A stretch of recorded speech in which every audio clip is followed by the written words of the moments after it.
So let's get into the meat of this, right? What if I said, it's not your fault? Okay, what comes to mind first? What is the very first thing when I say, hey, it's not your fault? That you're like, oh, thank goodness, that is a load off. That has been on my mind, on my heart, on my soul, in my thoughts for you don't know how long, Mandy. Thank you for telling me it's not my fault. What is that for you? Maybe it's more than one thing. Okay. Maybe it's something that happened yesterday. Maybe it's something that happened 10 years ago, 20 years ago. Okay. What is that thing for you? Okay. Maybe it's, not your fault about feeling anxious around big crowds. Maybe it's not your fault that XYZ awful thing happened to you.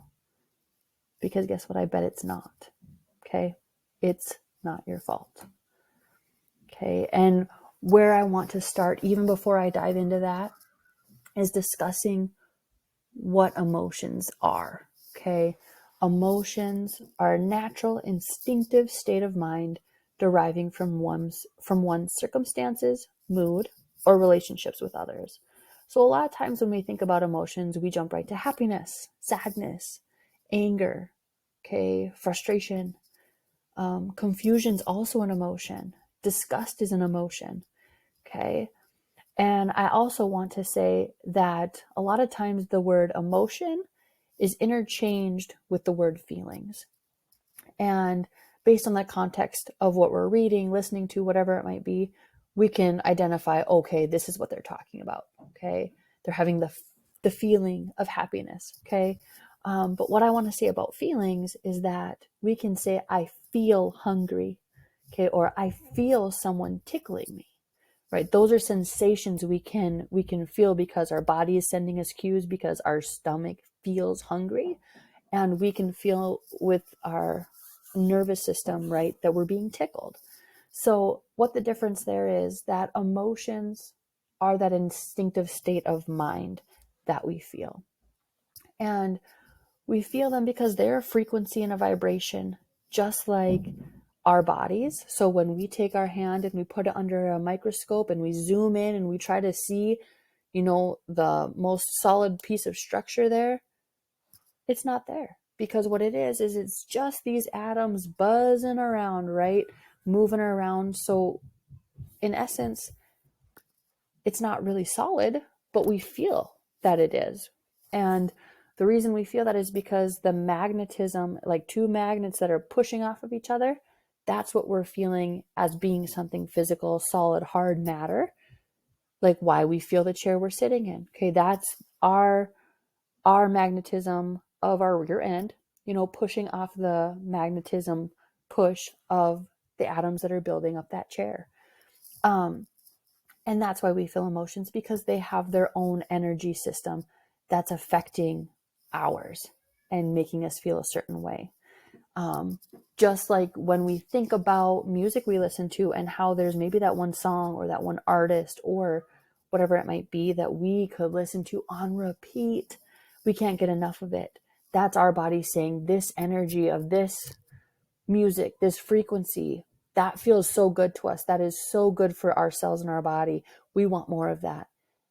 Whereas maybe there's a certain kind of music or a certain song or a certain artist and you hear their voice and you just cannot get out of your skin fast enough. It feels like that's your body responding saying, oh, no, that is not the energy for us, or even other people. Okay. Maybe there's somebody we work with and we can almost sense them coming around the corner because we're just like, oh, we cannot be around that energy. They're so negative all the time. All they have to say is blah, blah, blah about stuff. And they just want to complain, and we cannot be around that energy. That is our body's energy saying, yep, that is not good, not healthy. We cannot have that around us. It doesn't feel good to us. So now I want you to think about this vocabulary description: a deeply distressing or disturbing experience. What do you feel that is the description for? And then after maybe kind of thinking about what that could be, and that not even being the most important part, When we think about this description, what things in your life have happened, have you seen, been a part of, overheard, that have given you this feeling that is deeply distressing, or you have been deeply disturbed by? Okay, thinking of those things, maybe it's just one thing, maybe it is a laundry list of things. Our trauma, okay? And that's what I want to really focus in on today, is that trauma is not just what mainstream news seems to want to talk about, right? It's not only war, it's not only being in combat, where we know 100% that those people are experiencing a level of trauma we can't imagine, right? But there's also a level of trauma we can't imagine coming from some other events as well. Okay, so looking at this, what feels familiar? Is it discrimination? Is it war or combat? Okay, is it infertility? Is it a life-threatening injury or accident? Okay, is it maybe a frightening procedure or a painful procedure that has affected you to your core? Okay, is it forced displacement from whatever means, a house fire, flooding, whether it was long-term or not, that can be trauma. Stalking, bullying, having a narcissistic family member or members. Okay, there are all sorts of books coming out now about narcissistic parents, okay, and how that affects us. Divorce is trauma, or can be trauma, right? Not everybody's going to experience all of these things and internalize them the same way. So somebody might be like, oh yeah, stalking, yeah, that happened one day, but we got through it, it was fine. Okay, but somebody else, depending on what they've been through in their life, that could affect them 100 times differently. I have no idea how I'd respond, but I think it'd probably be pretty traumatic for me. It's okay if it's not traumatic for somebody, but it's never okay to, just because we would assume one thing for ourselves, to make that be everybody's story and be like, oh, that's fine. A little bit of bullying, that never hurt anybody, right? That's just not true, okay? Everybody is processing and being affected by things differently. So now here are some responses, some trauma responses that we can see happen. Most commonly, we hear people talking about dreams or having those memories where we're just always thinking about it, right? Or those dreams that are waking us up or not waking us up, but we feel like we're stuck and we can't get quality sleep. Feeling distant or detached. Okay, that is another big one. Feeling jumpy, unable to trust others, right? Some of those things that were just like, oh yeah, of course that's a trauma response. But some less commonly spoken of are that need for control. And that can show up in a few different ways. How I've seen it show up in my life is that if I sense that somebody could maybe be getting mad at me, I automatically go into, okay, what is the last thing they mentioned? I need to go make that perfect. I need to control this situation so that they're not mad about this situation, so that something bad is not going to happen to me. And I can tell you now with certainty, I am in a very healthy space in life, but these trauma triggers still happen. I can be around the safest people in the safest space, and these triggers will still come up. Okay. Feeling responsible for others' happiness, that kind of goes, for me, that kind of goes with that need for control. But for other people, that can look many other ways. Okay. A low sense of self-worth, codependency in relationships, not just significant other relationships. This can be any sort of relationship. And being overly agreeable because you don't want to make another person or group of people upset because the last time you gave your true opinion on something that maybe wasn't exactly what somebody else wanted, that's when your trauma came, right? Okay. So now, along with all of those responses that we could be having, we might also be noticing joint pain that's just kind of unexplainable, self-sabotaging tendencies that we see happening and we're like, well, I'm going to make a different choice this time.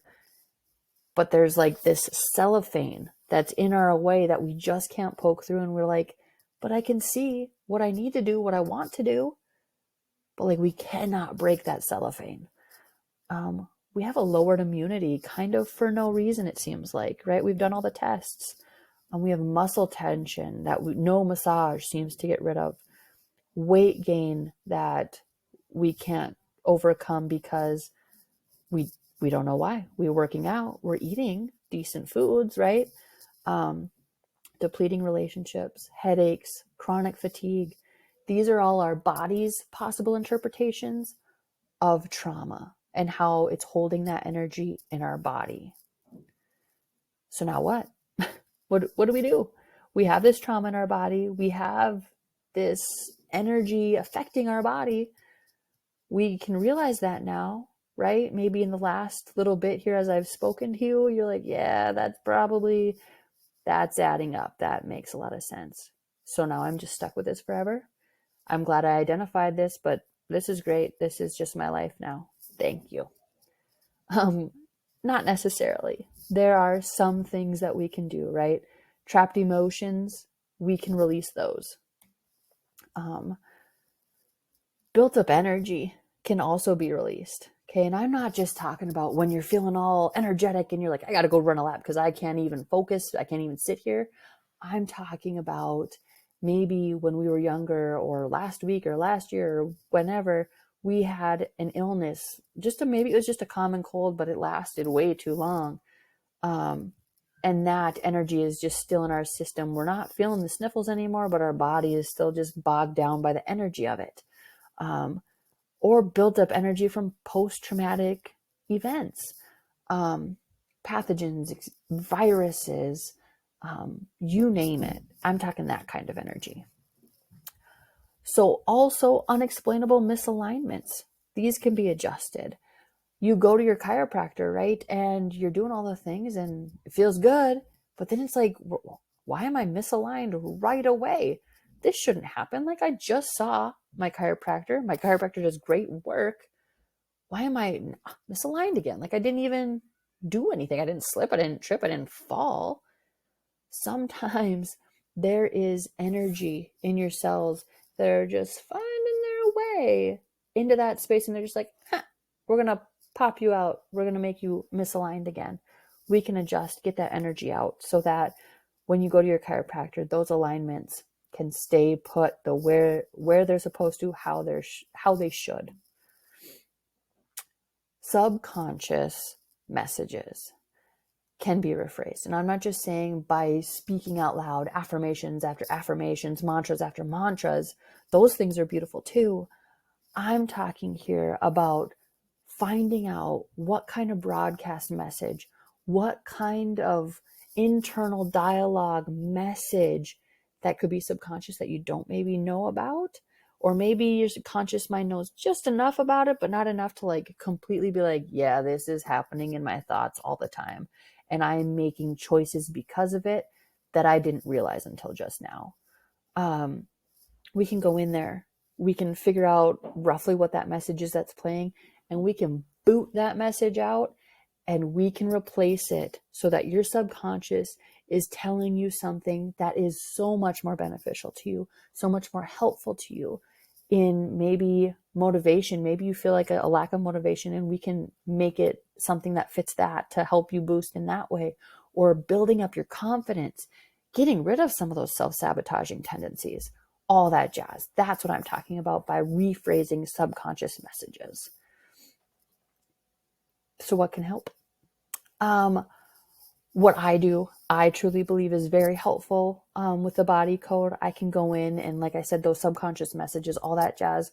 I have charts that I really love and have seen a lot of benefit for people and myself, in my family, all that be very beneficial.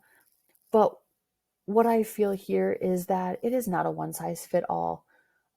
Just like doing different vitamin supplements, like not everybody is going to need the same amount of extra vitamin C, or not everybody is going to like almond milk or kale, or, everybody is going to like and be drawn to certain things, and certain things are going to help different people more. And that's what I find with energy work as well. I'm not going to say that body code and emotion code is the do or die for everyone all the time, because that's not real life, right? But what I do feel is that you need to identify for yourself, maybe even if it's just a person that you're like, this person, when they speak, I just absolutely love it. I don't know if I even understand what they do, but something about them, I just feel like I can trust, or I feel like I need whatever they got, whatever they're putting down.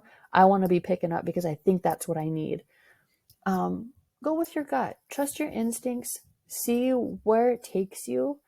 I believe that's what's going to be what you need to help get those energies, those different misalignments, all that jazz going the way that you want it to.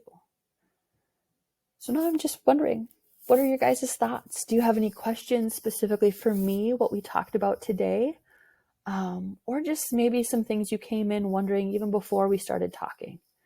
I know that somebody had previously asked on social media, how do we know what's holding us back? And what I believe about this is that most times I think we know in the back of our mind what it is that's holding us back, an emotion or event that has just shifted our perception.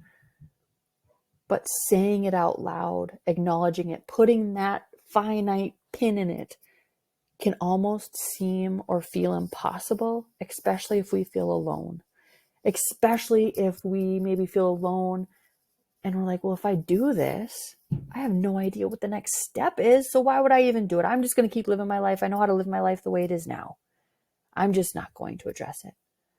And so, especially after a few sessions and coaching through some different things, when those moments come up, we can start to feel more confident, being like, okay, got your number there.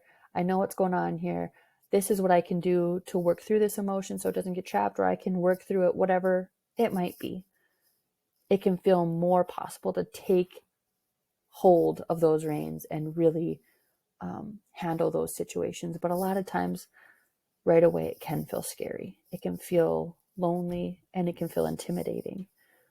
So that's why I'm here, is to create and be that space so it doesn't have to feel so impossible. And I know many people around in the holistic healthcare community are here to do the exact same thing. So I can't wait to see what your thoughts were, and I would love to answer any questions you have. Thank you so much for sharing your time with me.